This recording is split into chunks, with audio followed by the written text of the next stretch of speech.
Assalamualaikum warahmatullahi wabarakatuh. Let me introduce myself. My name is Sri Suryanti from Management Class 22B with NPM 2241111. On this occasion, I will explain some material and various division about central data size. Here I will discuss material on measures of contain, mean, model, median, qualities, decile, and presenting. A data centralization measure is a measure that indicates the center of a group of data which has been ordered from smallest to largest or vice versa from largest to smallest. Data containing measures are accepted to compare two population or sample because it is very difficult to compare as member of the population or age member of the sample data. The value of this centralization measure is created in such a way that it adequately represents all the value in the data contained. The most widely accepted type of data centering measures are median, mean, and mother as of this data. Centralization measure has drawbacks. The middle value will be greatly influenced by the outlier value. The median is too variable to be a population parameter. Meanwhile, the model can only be applied to data with larger size. Nah, selanjutnya data dalam ukuran pemusatan adalah kumpulan data yang telah diurutkan dari yang terkecil bahkan sampai yang terbesar, atau sebaliknya, dari yang terbesar sampai yang terkecil. Biasanya, jenis-jenis ukuran pemusatan data itu yang paling banyak digunakan dalam min, median, bahkan dalam modus. Selain itu, terdapat juga ukuran pemusatan data lainnya seperti rata-rata geometrik dan rata-rata harmonik. Ukuran pemusatan data digunakan untuk membandingkan dua populasi atau contoh, karena sangat sulit untuk membandingkan masing-masing anggotanya. Nah, dari masing-masing anggota populasi ataupun masing-masing dari anggota data contohnya. Selanjutnya ada beberapa fungsi dalam ukuran pemusatan. Ukuran pemusatan data memiliki beberapa fungsi antara lain. Pertama itu untuk membandingkan dua contoh atau populasi. Nah, ukuran pemusatan data digunakan untuk membandingkan dua populasi atau contohnya karena biasanya sulit untuk membandingkan antara masing-masing anggota dan juga masing-masing dari populasi. Nah, kedua itu untuk menunjukkan karakteristik dari data. Karena dalam ukuran pemusatan, data adalah suatu nilai tunggal yang memiliki suatu kumpulan data, bahkan menunjukkan karakteristik dari data tersebut. Ketiga itu ada mewakili keseluruhan nilai pada data. Biasanya nilai ini mengukur pemusatan ini dibuat sedemikian sehingga cukup mewakili seluruh nilai-nilai pada data yang bersangkutan. Di dalam data pemusatan itu juga ada min. Min adalah suatu nilai rata-rata dari suatu kumpulan data yang diperoleh dengan menjumlahkan semua nilai dalam kumpulan data tersebut. Dan biasanya membagikan dengan jumlah data min yang sering disebut dengan rata-rata. Min juga digunakan untuk menunjukkan distribusi nilai yang sama untuk kumpulan data. Min juga dapat membantu dalam menganalisis suatu data bahkan dalam mengambil keputusan. Karena biasanya min memberikan informasi tentang nilai-nilai rata-rata atau nilai tengah dari suatu kumpulan data. Ada 3 jenis min yang dipelajari dalam statistik, yaitu yang pertama itu ada min aritmatika, kedua ada min geometris, dan ketiga ada min harmonik. Nah, di sini ada rumus min. Rumus min itu X sama dengan jumlah X, I per N. Di sini ada contohnya.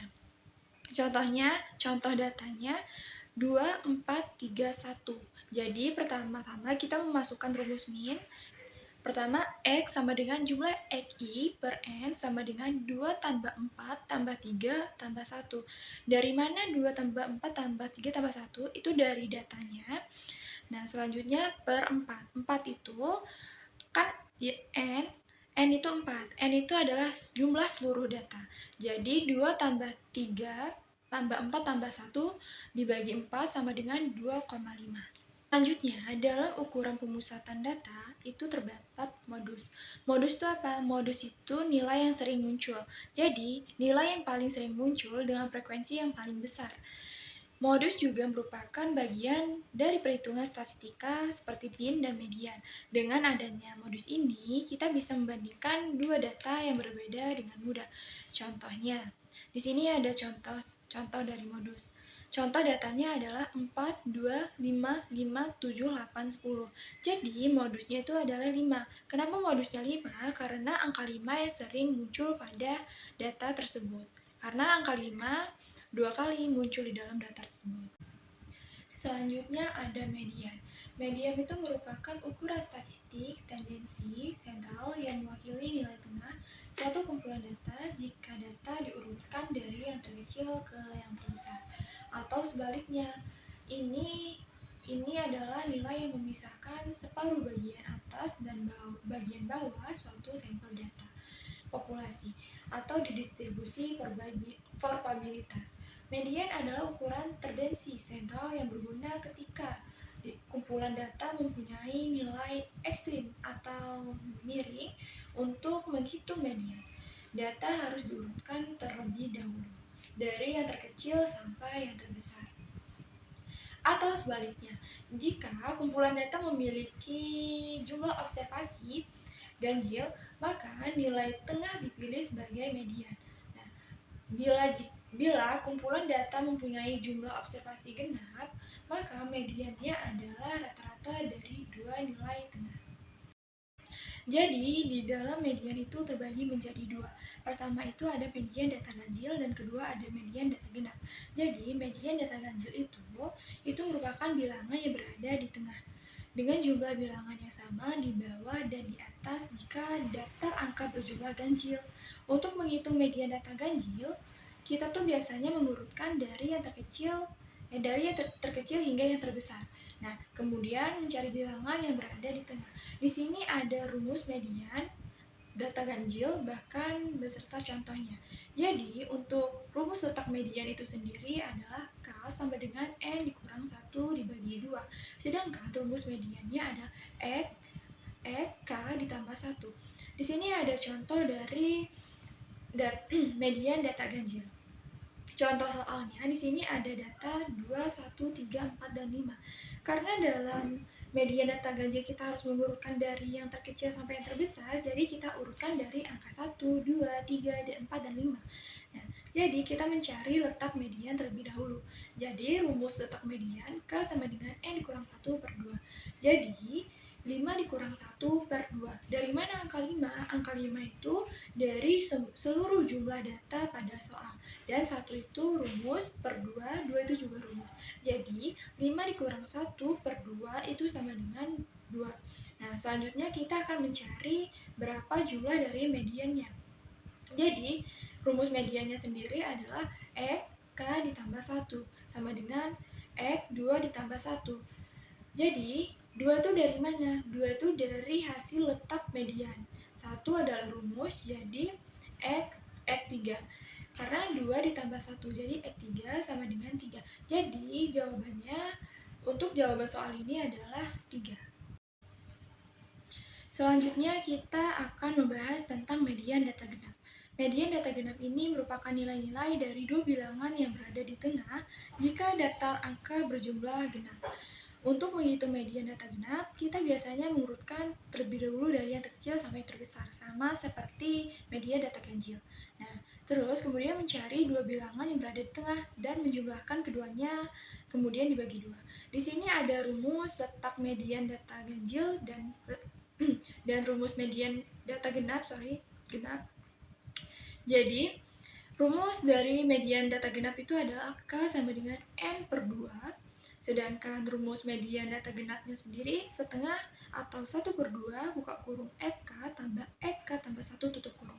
Di sini ada contoh dari soal median data genap. Pertama tuh jumlah data dari media data genap itu ada 2, 1, 3, dan 4. Nah, pertama kita akan mengurutkan jumlah data itu dari yang terkecil sampai yang terbesar. Jadi kita urutkan dari angka 1, 2, 3, dan 4. Nah, selanjutnya kita akan mencari letak median. Letak mediannya pertama kita memasukkan rumus K sama dengan N per 2 sama dengan 4/2 atau 4 dibagi 2. 4 dari mana? 4 itu merupakan jumlah seluruh data pada soal sama dengan 2 karena 4 dibagi 2 itu 4 dibagi 2 sama dengan 2. Selanjutnya ada rumus median data genap. Pertama kita memasukkan rumus median data genap. Setengah buka kurung EK ditambah EK tambah 1 tutup kurung. Jadi setengah buka kurung X2 ditambah X2 tambah 1 tutup kurung. 2 itu dari mana? X2 dari mana? Karena 2 itu jumlah dari letak median. Nah, selanjutnya 1 itu rumus. Selanjutnya kita lanjut, setengah buka kurung 2 tambah 3 sama dengan 2,5. Karena hasil dari setengah setengah dibagi atau dikali dengan 5. Jadinya hasilnya 2,5. Selanjutnya kita di sini akan membahas tentang kuartil. Kuartil adalah salah satu jenis statistik urutan yang membagikan data menjadi 4 bagian dengan jumlah yang kurang lebih sama.